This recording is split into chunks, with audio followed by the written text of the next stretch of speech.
Hey everyone, welcome to this mini podcast that I'm doing here on my page.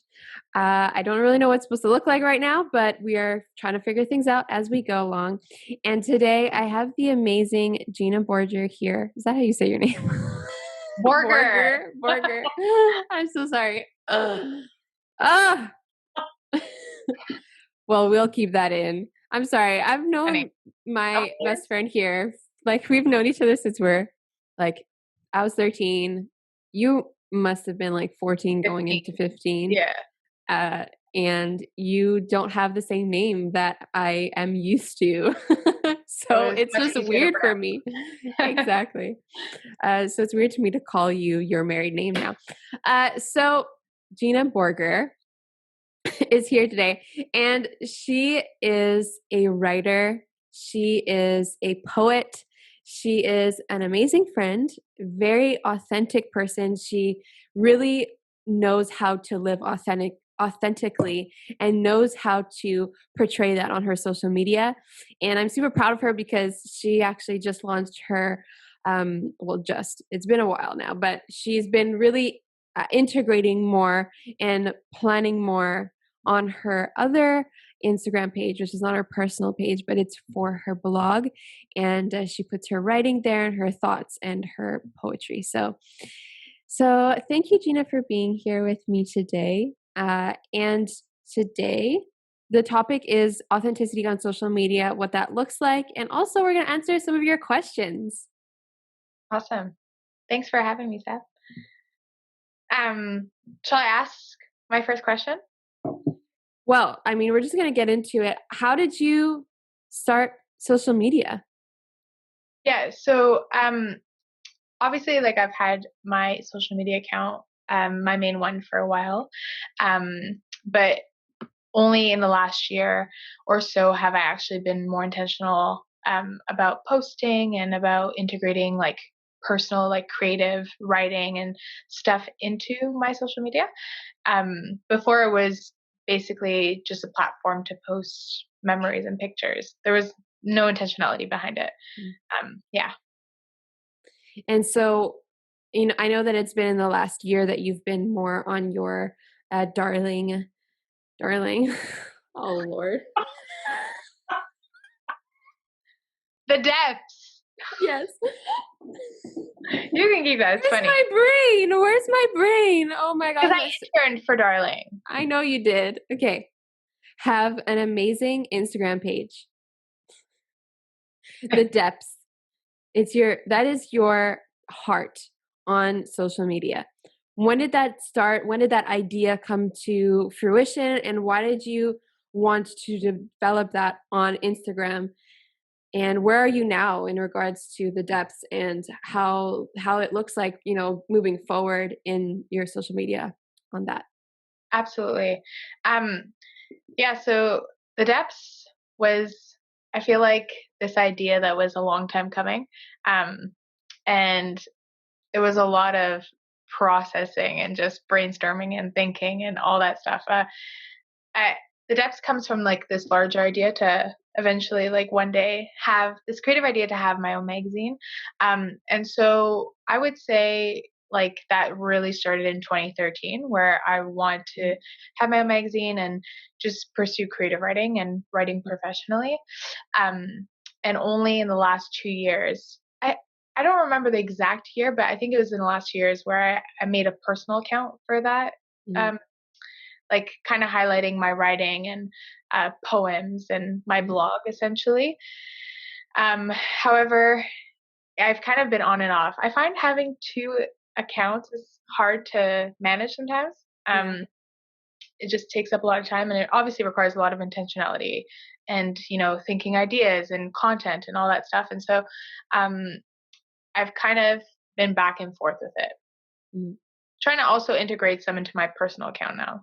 Yeah, totally. Well, I mean, with everything that I see that you're doing, you recently just did a collaboration with an artist, and you have been posting her on your social media as well. And I think that it's really amazing just that you're taking those steps, even though you feel like maybe you don't have as much time or as much effort. even though like you don't have that, you're making efforts and you're making small decisions to make that dream, come true. So I think that that's really beautiful and that's amazing. And that's like the whole reason why I love helping people, go into social media is because, you know, I think that everybody has a certain dream that they want to realize. And not many people know that through social media, they can actually make a small portion of their dreams, start to happen. I don't think people realize as much the importance of social media in the sense where, we're just constantly selling something. We're constantly either selling, something that we think that people should buy or something that we love or something that is, that we're offering. And it's such a good tool to use in order to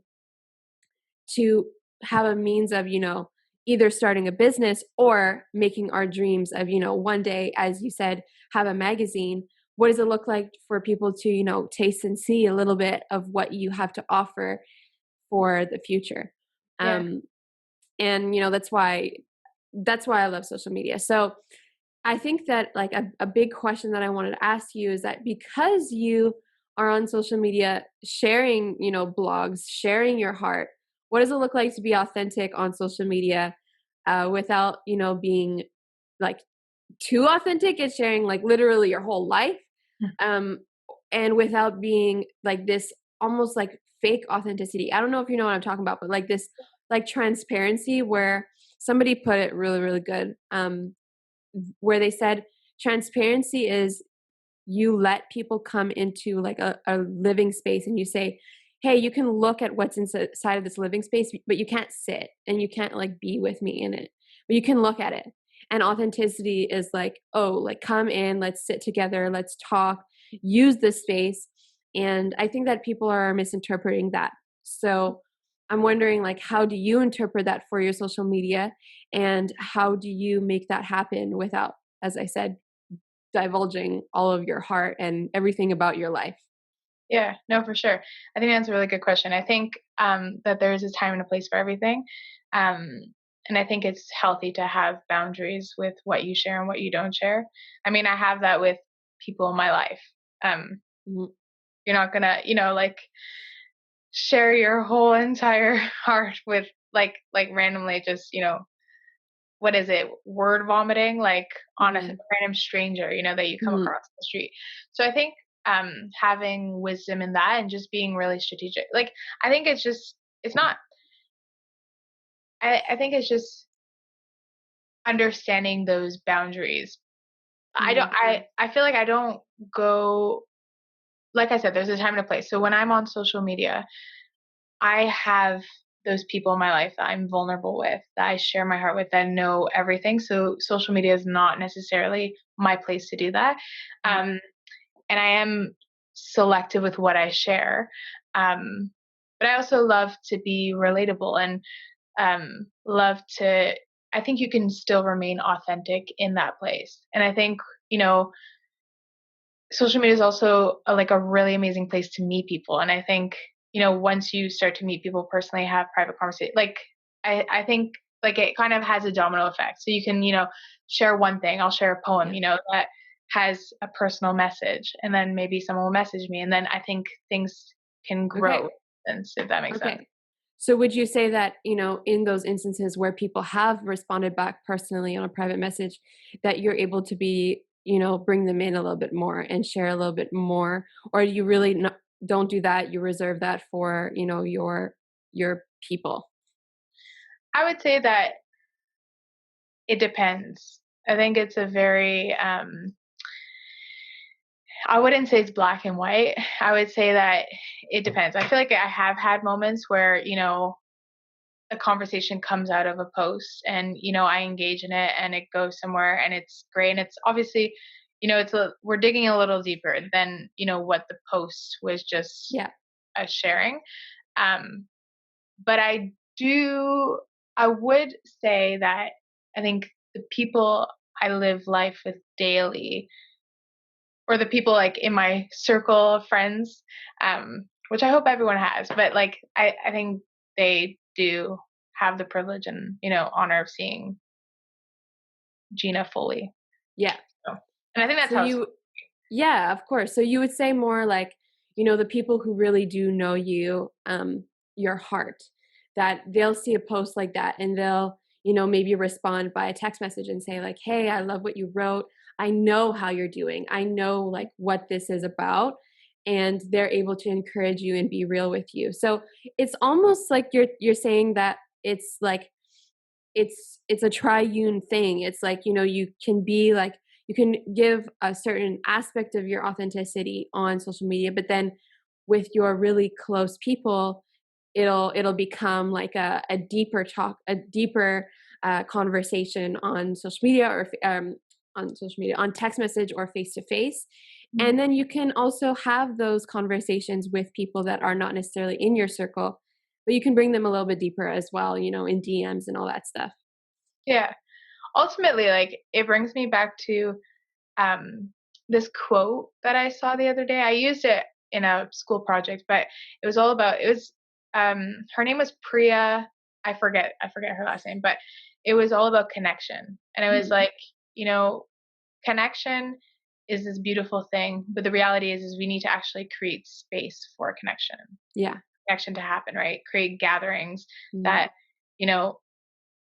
allow connection to happen between people. And so I think at the end of the day, connection is what I'm seeking out. And I think it can look different in different spaces. I agree. I'm somebody who actually has like divulged a lot on social media. I think that just it's like a part of my personality. I don't know. I'm a little bit more. I wear a little bit more my heart on my sleeve. I've been trying to like learn what it looks like to actually do that in a healthy way rather than an unhealthy way. In the past, like in the maybe 2 years ago, a little bit more, I was really putting out a lot of myself. And I am, realizing, okay, what does it look like to be the true me and not put this like fake true me on social media where like I'm really divulging a lot of information, but I'm not actually being authentic and true to myself. I'm just trying to do it, maybe for ulterior motives, maybe for that like seemingly that connection with people. But I have, had a lot of good responses from it. So I mean, yes, it wasn't maybe the best thing for me, but for connection and for having relationship with people, even though it's through social media, it did happen and I did see things. And I do feel now that people almost talk to me as though they really truly know me because of the fact that I've done that. And I think that that goes for a lot of people who do kind of wear their heart on their sleeve. A perfect example is Abby Sumval. Oh my gosh. Like this woman, holy moly, she puts her life on social media. And it's insane. Like that's like another end of the spectrum where she like talks about, intimacy. She talks about like how she's doing on her health journey, how she's doing physically, emotionally, spiritually. And she'll like post videos where she's bawling her face out, snot and everything with her best friend Pizzi, which is like the cutest thing ever. And reminds me a lot of just like connections with friends and like the different conversations that we've had together or with other friends. And I think that's beautiful, but it's like a whole other end of the spectrum, would you say? Because I feel like you don't do that. I don't feel like you portray that kind of. And is that a choice that you've made that you don't want to put that online, or is it something that you actually do want to do?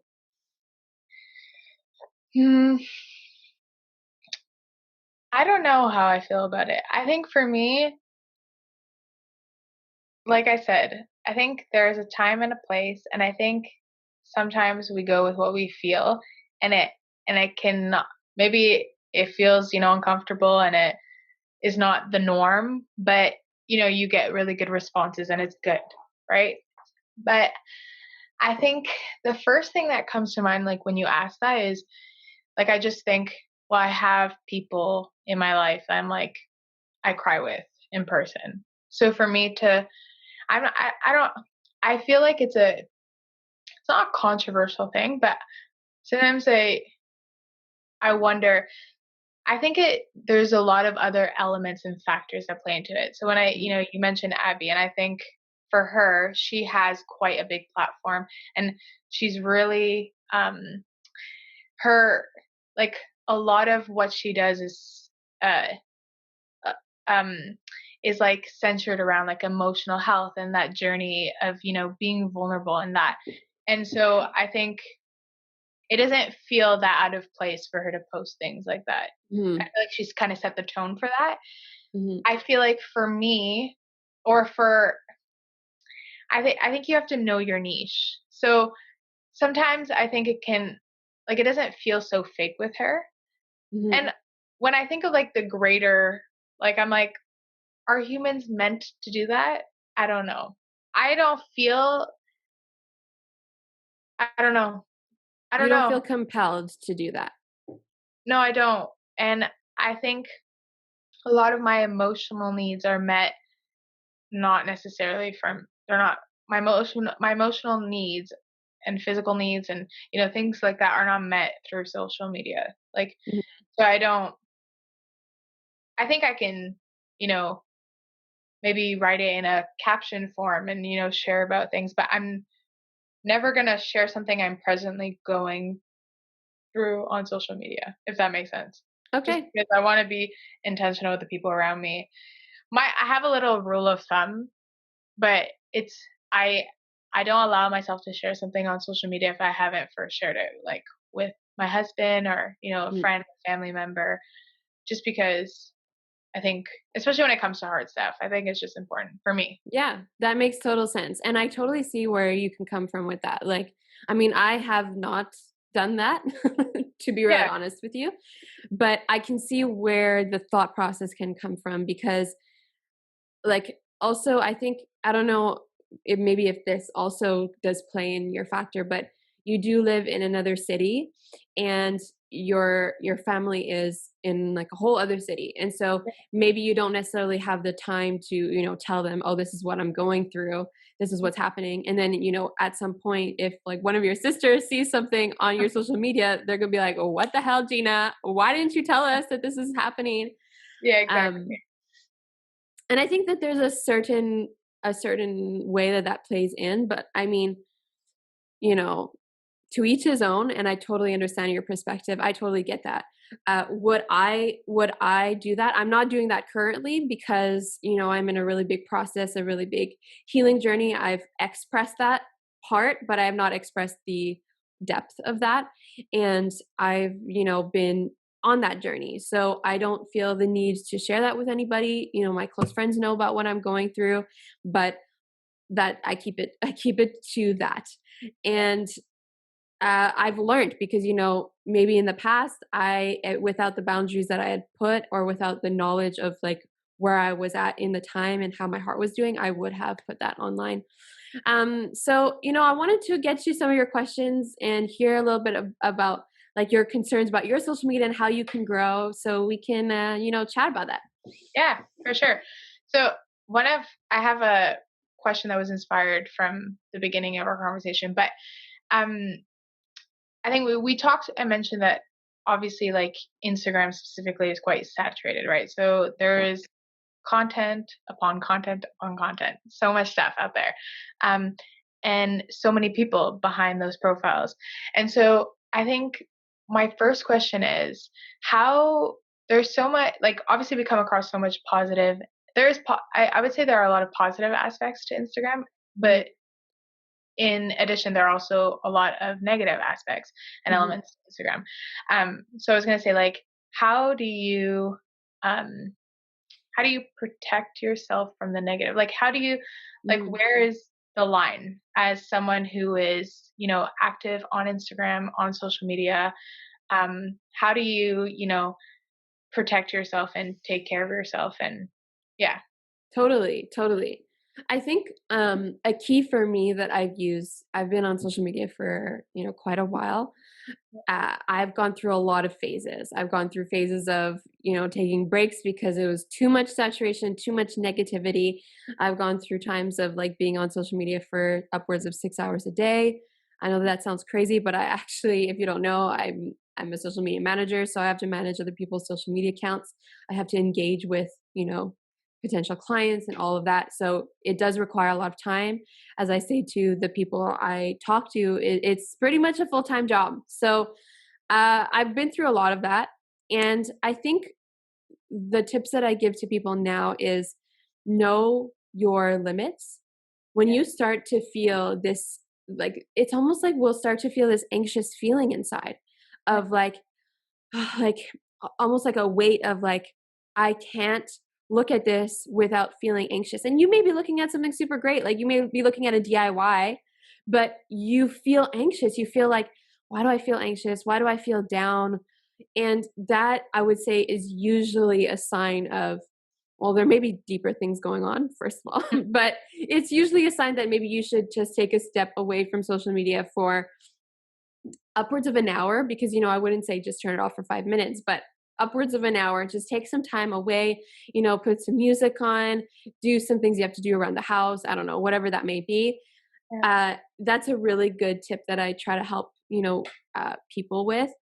Yeah. Another thing is, if it's your job or if it's something that you do, as a pastime for your blog or whatever, and, you do have to, there is a certain aspect of having to look at other people's content to know how to create your own content. Absolutely. It's just a part of the Instagram game, you could say. And I would say to those people is, try to maximize the time in social media learning. If you're doing it for learning purposes, then I think that it kind of almost like there's a switch in your brain that happens that says, I'm not here to consume, I'm here to learn. Mm-hmm. And once you kind of get into that mindset of learning, then you start to say, okay, well, I'm here to learn. So I'm not going to look at like stupid videos because I'm not learning. I'm not learning from that. I want to go onto the platforms that I know I can learn from their social media content or whatever that may look like. So that's another thing that I would say that I've been actually trying to put into, into practice, because there is such like a huge mentality that we have to perform and we have to be there. We have to be on social media and we have to, it's just all about doing, posting. And listen, I'm the first one to understand that it's exhausting. But, if you just do a few steps that will make you think about things in a healthier way, or you take a few steps to, get off when it's time to get off, or go on just to, comment back on a comment that you had or message somebody back, then I think that putting those into practice will help you not feel like you're in that doing mode, but feel like you're just being there to be there. And then you start making healthier choices once that starts clicking in your mind. Yeah. And from a book that I read, which is like clinically proven, this is by Dr. Caroline Leaf. She talks about how after 21 days, there's like a switch that happens in your brain once you make healthy decisions. Is it 21 days that she said? I think it's 21 days to form a habit. Yes. And I think that it's 30 days or 60 days to like actually make that habit like a reality. And so, I know that sounds long, but if you can put that into practice on the long term, because, we are on the long term on social media. How long have you been on social media for? I don't know. I remember being so like stubborn about not wanting to make one. But I guess since 2012, 2010? 2010. I mean, Facebook, it was like 2009. Did you have MySpace? MySpace. I had MySpace. But it's been a long time. So if we think about like even longer forward in the future, then we have time to put those things into practice. We do. I think it's important which lens you're viewing it from. So I think it's important to view it from a lens of, inspiration and, celebrating other people. Yeah. That's been one of my biggest, focuses and motives, rather than it's so easy to fall into, competition, fall into, I want to be better than them or they're better than me. And so I think knowing your motives is probably a very helpful thing. Why are Yes. you here? Oh, 100%. Motive is a really big thing. And I think we can get that confused often. We Yeah. can think that we have a good motive, but we Yeah. may have an ulterior motive within that covered good motive that we're actually lying to ourselves about. Yeah. And this is something that I see often. I see that I see a lot of different versions of, motives and why people are on social media. I've seen the people who are on social media saying that they are there to, do good things, to bring goodness and all that stuff. But then I've seen almost like, their own life doesn't portray that. Yeah. And that for me, I'm like, okay, well, that's like a huge warning sign of where are your true motives? Because if that's what's like being projected, and then I see you in real life and it doesn't seem like that aligns, then there's something missing. And then there's, the people who are afraid that they'll ever have bad motives. And then they don't actually take the step to be on social media because they're afraid that they'll have bad motives at a certain point. Yeah. This is one of my best friends. She knows who I'm she knows. She's always afraid. She's always afraid to post because she's afraid that someone will, see something a little bit differently, or what if they think this, or what if they think that I'm full of myself for posting that. And this is not just for one person. This is for so many people. So many people are afraid that they'll have bad motives, so they just never post, or they'll just post seldomly just to say that they're on social media. And in my brain, like that's where I'm like, okay, that's a huge red flag as well. As much as the other thing, that's a huge red flag because I'm like, social media, it can be a place of such goodness, such camaraderie, such, connection. But if we're afraid to put ourselves out there thinking that someone may think a certain thing, then it kind of breaks that whole cycle. And then it ends up being not as good for that person who does have dreams and have desires and does want to flourish and does want to put maybe their content on social media, but just doesn't know how because of those reasons.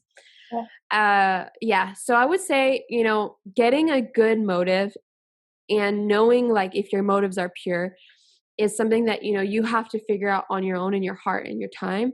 But having a good motive is figuring out, okay, why am I here? What's my purpose? And how is my heart behind it? Am I feeling exhausted posting? Because if I'm feeling exhausted, then those two things don't matter in the end. Because if you're feeling exhausted, you're feeling burnt out by being on social media, you're feeling like it's too much of a hassle, then those motives are not true motives. You always have to check your heart. That's what I would say.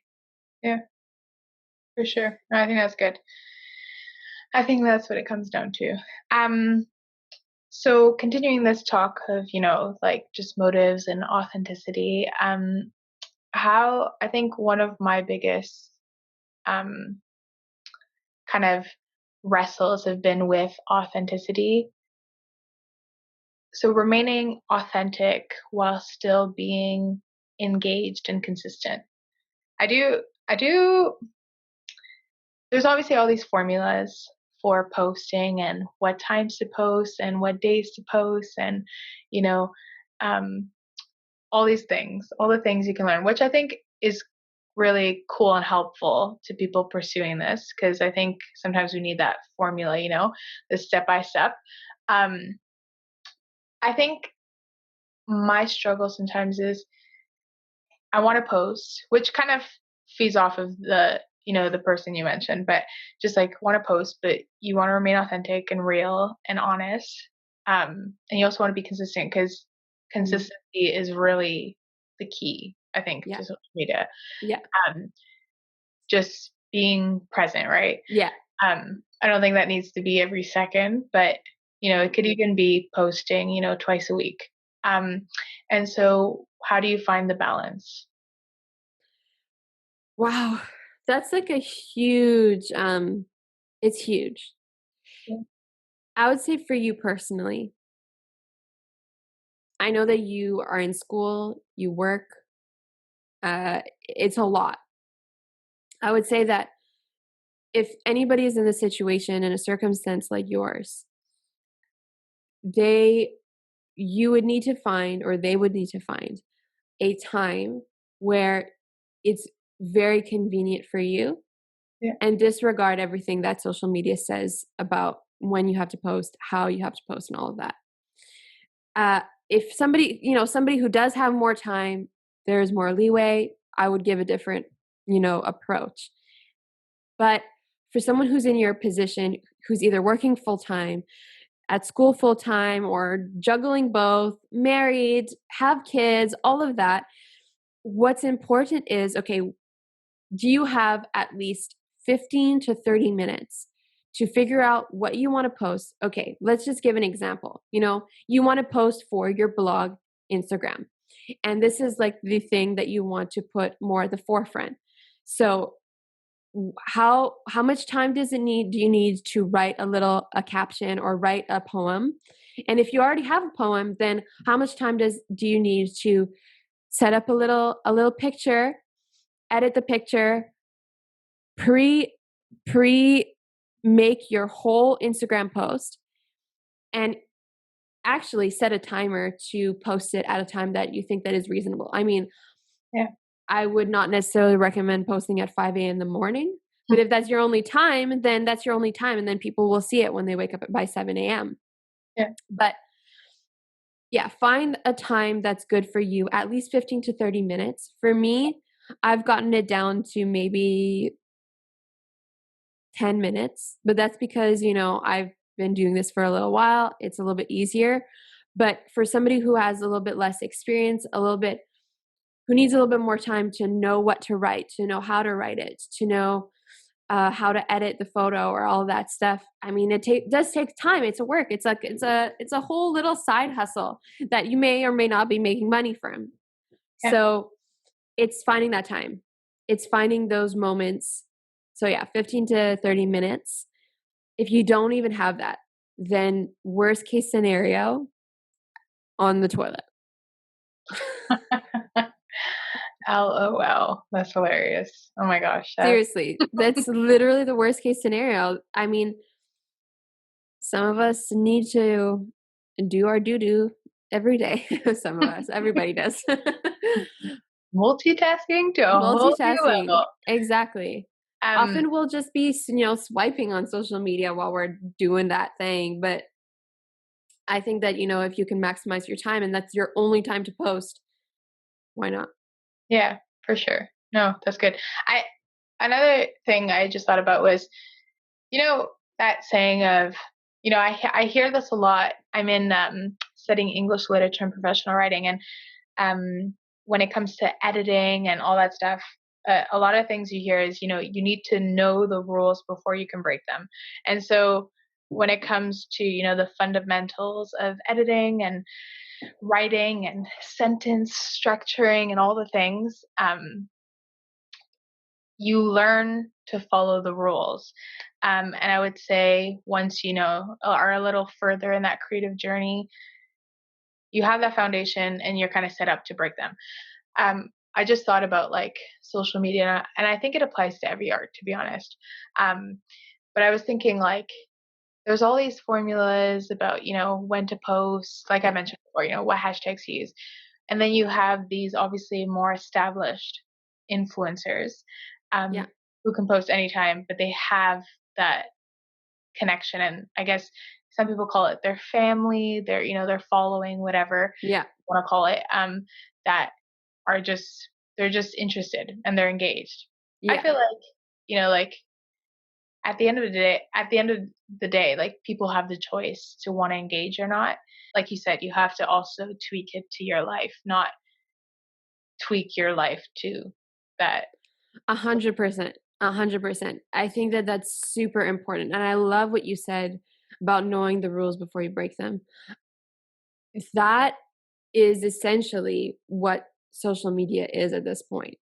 And I think that like on a whole other level, TikTok is what breaks that rule completely. Because you can post on TikTok at any hour of the day and not even use any hashtags and get famous overnight. Yeah. Literally. People going from, 0 to 100 million, like 100,000 followers, like a million followers. And that's literally what, like, I'm sure that the people there who are, who are at the back end of TikTok, building TikTok, they're like, this is kind of almost like the rule breakers of the social media age right now. Yeah. And I think that us users of Instagram who are used to this like strategy based kind of system, that's why it's a little bit harder to be on TikTok, because people feel like TikTok is like this whole other platform that is so different, and that is just almost like a crazy frenzy situation where they're like, I don't even know where to start there, because it's almost like it's not even like in the grid lines of what Instagram has done, where you have to post at a certain time, and I think that at this point, Instagram is at a point where, it is easier to post at a certain time, and like at lunchtime, people are more geared towards looking at that, and like 7 p.m. when people are out of work, all of that. But, TikTok is so not like that. So we come from a place where there's structure, and we go to a place like TikTok and we're like, what the heck do I do now? And I think that that's what literally getting out of the box looks like. And I would say that if we can actually take a little bit of what we learn from TikTok and bring that over to Instagram, even though Instagram is the older platform, I think that it will end up helping us, those entrepreneurs who actually want to develop something and bring something to the world and make our dreams come true in the end of the day. Yeah. Yeah, no, it's good. I have kind of tasted a glimpse of TikTok. But you kind of raise, I think, an important question. Just with like, I'm just thinking Instagram and TikTok. And the thing that I was just thinking about that came to mind was this idea of consumption versus contribution. And obviously, knowing your place, but oftentimes I think we find ourselves, you talked a little about like, like spending, if it's 10 minutes a day, or 10 to 30 minutes, 15 to 30 minutes a day, and just being, like maybe just going there to just respond to a message, or you know but I want to address this thing of consumption versus contribution, and just where is the balance in that? Because I think often I think it's not quite balanced, and it's like consumption takes the highway, and we often find ourselves like sucked into like these, portals of social media, Yeah, just wasting our lives away. No, I'm kidding. I think there's an element of that, an element of like, what does it look like, to remain engaged while still, for sure. what does it look like to remain engaged there while still remaining engaged in real life? It's Yeah, such a sad totally. question we have to ask ourselves. But it is a real question we have to ask ourselves, because, we're in such a digital age, and, our phones give us access to everything. Yeah. And so, I feel like this is the picture of, like, you think the last few years, and I feel like the picture that I get of like just humans is just like this image of just like, you're just like scrolling on your phone, so I think it's important to, be aware of our consumption, and and are we just there to consume? Are we contributing in any way? Are we, because I think contribution ties and connects with, connection. We're connecting, we're being intentional. We're not just, scrolling. Totally. So what does it look? I don't know. It's just an interesting, I don't know, question. You can kind of go off from there. Yeah. I mean, that it totally makes sense what you're saying, and I've definitely, had my bouts of feeling like I'm just consuming. And this actually ties into one of the things I said, which if you're consuming for learning or for growing, then I think that there's something really great about that.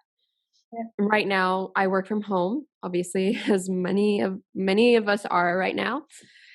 I have been consuming a lot of podcasts, but there have been podcasts that have been, mental health related to what's going on in the world, related to so many different things, entrepreneurship, all of that. And I've been learning. Yes, I love them too.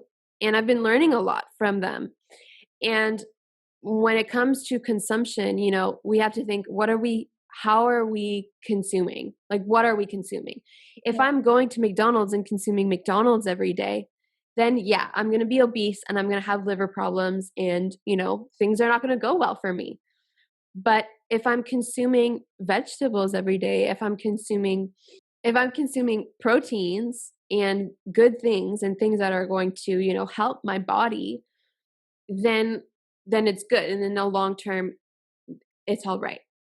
I think that it's okay to sometimes have the cheat and have the little Big Mac once in a while and have maybe a few, a few hours of consumption of maybe like a TV show that you really enjoy that may be completely not educational at all, or some guilty. something on TikTok that may be just funny that makes you laugh. But it's finding the good balance, it's finding the healthy balance, and it's knowing in the end, what are we also doing on the platform? Yeah. And I think the question of moderation also comes in. Exactly. I'm one to talk. Yesterday I binged Friends all day. Literally from morning to night. Binge Friends. Yeah. But I know that I don't do this often. This is like the first time I watch Friends in a really long time. And it's just a fun thing that I get to do to make me not think about, what's going on in the world and all that stuff. However, huge however, is that when we're creating content, when we're consuming content, it's really important to know that our consumption does not give us value, and what we bring out does not give us value either. None of that gives us value.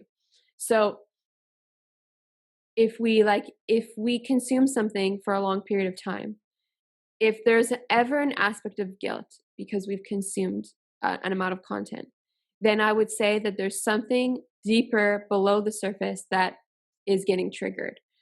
I could have, woken up today and been like, I wasted my whole day yesterday. What a waste. What a waste of my life. And I could have been down today and I could have been like, Sab, you know better. You should have done better. This reason why, you could have done this. You could have done this. But instead I chose to take a healthier decision and say, no, I'm allowing myself those moments where I get to, binge some content or have some time to myself to do what I like in the end. Yeah. And not have a negative way of thinking about the way that I consume content. For sure. So, and then it's the same thing for what we give out in the end. So, if I'm creating content that in the end is just so that I can have value, just so that I can, be somewhere that I think I need to be, or be this person that I think I need to be, or whatever that may be, then there's something below the surface. And you need to start questioning those motives. It's all like a big circle in the end of the day. You have to question your motive. You have to question why you're doing it, and then how you're doing it, and then what is coming from it. There's like a whole circle, and it's always coming back to the why and to your heart and how you're doing. Not a lot of people are going to love that. I'm just putting it out there that it is important to take care of your heart. That's a super huge thing. If you don't want to take care of your heart, then that's on you, and I do not control you in the end of the day. But that's what I would say to, the whole consumption and what we put out and all that. Yeah.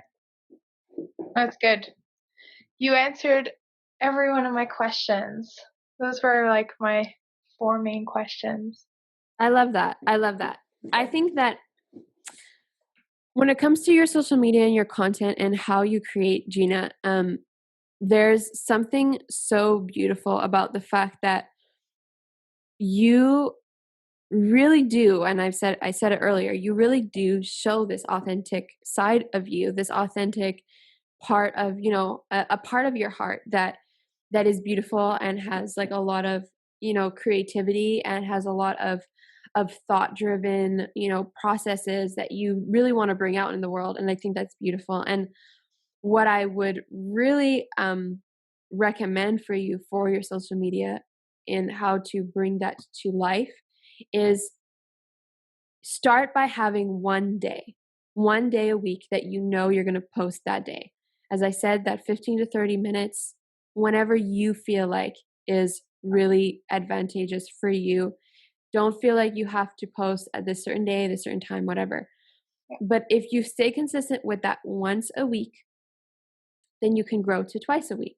Then you can grow to 3 times a week until, the time that, you start to see your goals that maybe you have for your social media start to grow. I know that you just passed the 1,000 followers, which you're really happy about. I know you were really happy about that. And I think that that's beautiful. You had that goal and you saw that goal come to pass. And every time one of those goals comes to pass, then we have to think, okay, how can I get to my next goal? Is your next goal to maybe have like enough content that you can bring together and have like maybe a zine that comes out, not a full magazine, because obviously maybe you don't feel like you're there yet, but maybe a zine that will come out, or a small podcast, or whatever that may be, whatever makes your heart happy. But if you can start climbing to get to that place, then that's another mountain that you get to start like trekking your way up so that you can get to the top of it. Yeah. And that's what I recommend to most of the people that come and are clients to me. Yeah, no, that's good. Thank you for that, by the way. I think one thing I have to remind myself is that my goal is never, I don't really want to be numbers focused when I'm on that platform. I think it's easy to, fall into that trap, and to, like, it's a very natural, I think, human thing to feel good about it. But I always want to um, reevaluate what my goal is. And my goal, like I mentioned before, is just to really, inspire and to encourage people, and to stay true to who I am, and like, I have different, passions and interests, and I'm trying to like refocus that, and also not really put too much pressure, or any pressure really. Totally. Just post, and be like, a lot of me is very much, I think the way I function is I'm very much inspired by the world around me. And so, what can feel, mean nothing to someone, usually I find meaning in, whether I'm, walking down the street, or, just at work, or watching a sunset, or at the grocery store. I feel like I find little pockets of inspiration around me. And I think my goal is to um, incorporate that into, For my sure. social media. So I think that that's beautiful. And what I would say to that is, as much as you can, just be authentic in that. Like, who is Gina, and what would, almost get to like this childlike kind of way of doing things. Like, if you want to post a picture of a sunset and share like just a thought that you have on your heart, then do it. Like, get into that childlike aspect of like, I'm going to post because I feel like posting. It doesn't necessarily have to be the most beautiful thing in the world. It doesn't have to be the most like aesthetically pleasing thing in the world, whether that's on stories or on a post. As long as you're being true to yourself and being authentic to yourself, I think that that's what counts. And you say that the numbers don't matter to you, and that is totally great and understandable. I would say to that is that your Instagram is a portfolio for what you do. So the more people embrace your portfolio, or at least engage with it, maybe not even like a photo, I mean, you could have 3 likes, but at least, if you have comments back, if you have people who are engaging with you, then there's something so beautiful about that, like, dialogue between you and the person. And in the end, that's like, you worked for Darling Media, and what you loved about them going into, before working for them is the fact that, when you were on their content or when you were consuming, their magazine, you had like something to say about it. You wanted to promote that their magazine was beneficial to you, that their content was beneficial to you, that their posts are beneficial to you. And so you'll comment or you'll tag your friends or you'll have a conversation. And that's, as a brand, coming from the brand perspective, just think I'm the brand. Yeah. I love that people are engaging on that level and are coming back and are giving me sending messages saying, I love that you're, loving the magazine. I love that this touched you. And imagine yourself as that, as you're building that brand. You may not be where they are, but start to put yourself in the position of, if I were there, what would I enjoy? What would I like? How would I want to connect with the people who are like me, essentially? And what does that do to the art that I'm putting out online? Yeah, no, that's good. I think that's really good. It's a really good thing to keep in mind. Mm-hmm. Totally. Yeah, that's good. Awesome. Well, I loved our conversation. And if you loved this conversation, then just go ahead and follow Gina on her social media platforms. If you want to share what your social media platforms are. Yeah. So my it's just on Instagram, but Gina Borger for my personal account, and then the Depths for my blog. Exactly. Actually, the Depths blog, yeah. Exactly. So when you find her, let her know that, it was because of this. And just thank you so much for your time, Gina. Thank you for your authenticity and your realness. And thank you, everybody who's listening. I hope you guys enjoyed this, and we will, come to you. I heard someone in the background. Come to you at a later time, whenever that may be. Awesome. Thanks, Sab. Bye. Bye.